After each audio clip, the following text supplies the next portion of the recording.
शहरी तरक्की की तेज़ रफ्तारी के दौरान माहौलियात और कुदरती वसाइल का तहफ़्फ़ुज़ हम सबकी जिम्मेदारी है। ये बात hydra commissioner A V Ranganath ने अर्बन लेक मैनेजमेंट के मौजू पर एक सेमिनार से खिताब करते हुए कही। ये सेमिनार मंगल को बेगमपेट के पर्यटक भवन में CSR के ज़ेर एहतमाम मुनक़िद हुआ। कमिश्नर रंगनाथ ने पायदार तरक्की की अहमियत को उजागर करते हुए कहा कि तेलंगाना हुकूमत ने हाइड्रा इदारा उस मकसद के लिए कायम किया कि आने वाली नस्लों को बेहतर माहौल और मियारी ज़िंदगी फराहम की जा सके।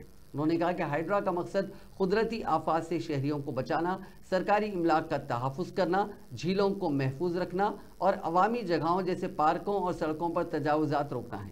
कमिश्नर ने तशवीश ज़ाहिर की कि हैदराबाद की 61% झीलें ख़त्म हो चुकी हैं और सिर्फ 39% बाकी हैं, जिनकी हिफाजत फौरी ज़रूरत है। उन्होंने बताया कि हाइड्रा मौजूदा झीलों की तादाद, रकबा, फुल टैंक लेवल और बफर जोन का जायजा ले रहा है ताकि उन्हें महफूज रखा जा सके।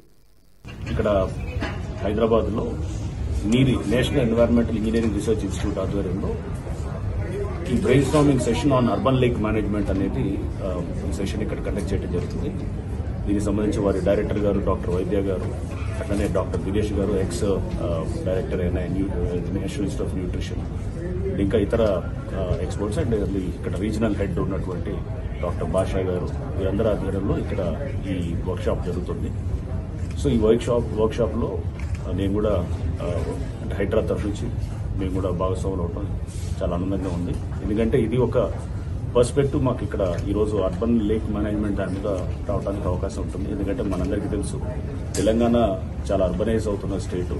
ఇప్పుడున్నటువంటి దీని ప్రకారం మనం దాదాపు 47-48% పాపులేషన్ అర్బనైజ్ అయి ఉంది.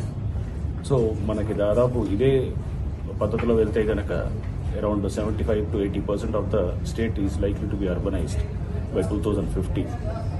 And Hyderabad one of the fastest growing cities ga manaki telusu. So ఈ అర్బనైజేషన్ దీంతో ఈ చెరువులన్నింటినీ కూడా కాపాడుకోవాల్సిన ఆవశ్యకత ఇంకా ఎక్కువ ఉంది.